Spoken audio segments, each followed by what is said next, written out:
Define ve Arkeoloji YouTube kanalına hoş geldiniz. Bu videomuzda yine siz değerli dostlarımıza çok keyifli ve tarih kokan bir video hazırladık. Dilerim beğenirsiniz. Beğeni ve destekleriniz için herkese şimdiden teşekkür ediyor ve videomuza geçiyoruz. İyi seyirler. Tarihten silinen bu kadın firavun nasıl hayatta kaldı? Bu kadın firavun tarih boyunca nasıl tarihten silinmekten kurtuldu?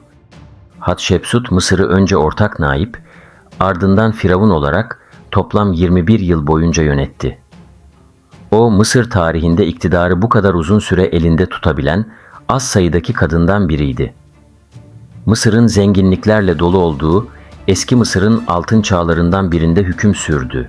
Hatşepsut, ülkenin her yerinde anıtsal eserler inşa etti. Sayısız tapınak ve türbe, Karnak'taki Amun Tapınağı'nda 4 dev dikili taş ve onun başarılarını kutlayan ve dualarını ölümsüzleştiren sayısız sanat eseri. Ancak bu eserlerin çoğu Hatşepsut'un M.Ö. 1458'deki ölümünden sonra tahrif edilmiş ve yok edilmiştir. Hatşepsut'un halefi, Mısır'ın en büyük firavunlarından biri olan 3. Tutmose, onun adının tarihten silinmesi suçlamasına öncülük etmiştir. Onun ismi ve onu hatırlatan bütün yazıtlar, anıtlardan kazındı, heykelleri ve eserleri yok edildi. Bununla birlikte 20. yüzyıldaki büyük bir yeniden yapılanmanın ardından Hatşepsut'un Deir el-Bahri'deki, yani Arapçada Kuzey Manastırı anlamına gelen devasa tapınağı, bir uçurumun yüzündeki kırmızı kayaların altında, korunaklı olarak bugün hala ayakta duruyor. Bu mimari harikası, güzelliğiyle antik dünyayı büyüledi ve Hatşepsut'un ihtişamının ve tanrılara olan bağlılığının bir kanıtıdır.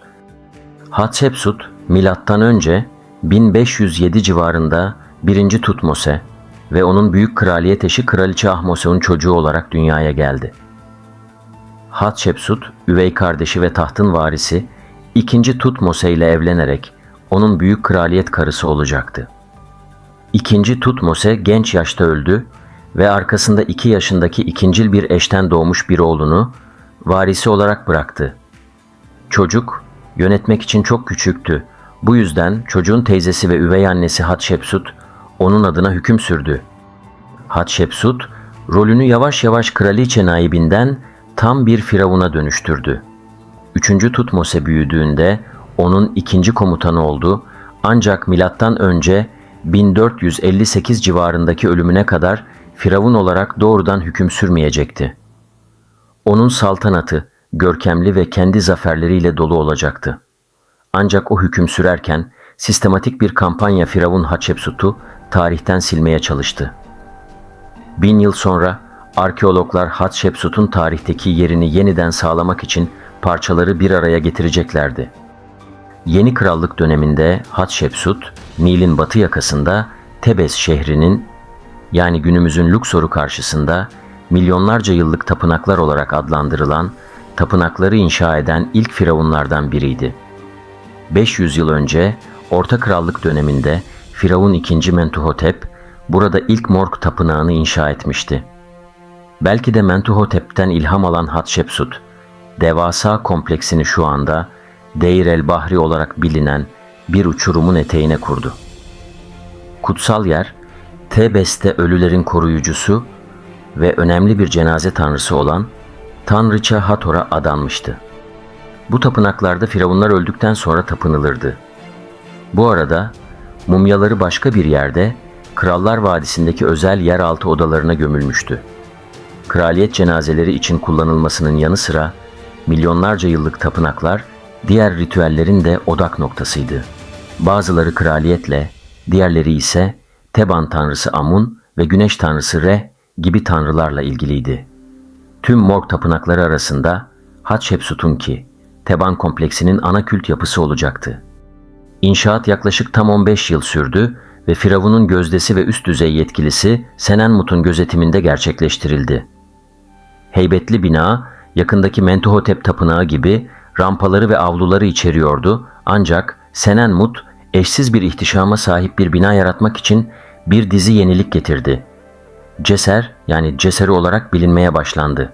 Kutsalların kutsalı, Yeni krallığın anısına inşa edilen tapınakların çoğunda Luxor ve Karnak'ta hala görülebilenler gibi anıtsal geçitlerle, yani dikmeler ayrılmış odalar bulunuyordu. Hatshepsut'un tapınağı ise merkezi bir rampa veya geçit etrafında düzenlenmişti. Bu geçit boyunca farklı yüksekliklerde yayılmış 3 büyük avlu vardı. Bugün Hatshepsut tapınağının duvarları ve avluları biraz sade görünebilir. Onun zamanında canlı renklerle dolu yemyeşil bahçeler ve havuzlarla çevrili heykel ve kabartmalarla zengin bir şekilde dekore edilmişlerdi. Her bir dekoratif unsur, binanın törensel kullanımına uygun olarak dini veya politik bir mesaj taşıyordu. Hatshepsut tapınağının düzeni çok dikkatli bir şekilde tasarlandı. En açık şekilde Nil Nehri'nin karşı kıyısında Karnak'taki Amun Tapınağı ile mükemmel bir şekilde hizalanacak şekilde konumlandırılmıştı. Ek olarak merkezi geçidin kesin doğu ve batı hizalaması, güneşin günlük yolunu ya da o günün inanışlarına göre Tanrı Re'nin yolunu yansıtıyordu. Tapınak aynı zamanda batıda bulunan Krallar Vadisi ile aynı hizadaydı. Bu kraliyet nekropolü Hatshepsut'un babası 1. Tutmose tarafından açılmıştır. Aslında Hatshepsut ve Tutmose I.'nin mezar yeri olan KV-20 mezarı, Hatshepsut tapınağının en iç odası olan Amun kutsal alanından düz bir çizgide yer almaktadır. Bazı uzmanlar asıl planın KV-20'yi aradaki uçurumdan geçen bir tünel aracılığıyla Amun kutsal alanına bağlamak olduğunu öne sürdü. Ancak kayanın kalitesizliği bunu engelledi. Taş korkuluklar, heybetli taş aslanlar tarafından korunan merkezi rampanın yanındadır. 1. ve 2. avluyu bir sütun ayırıyor.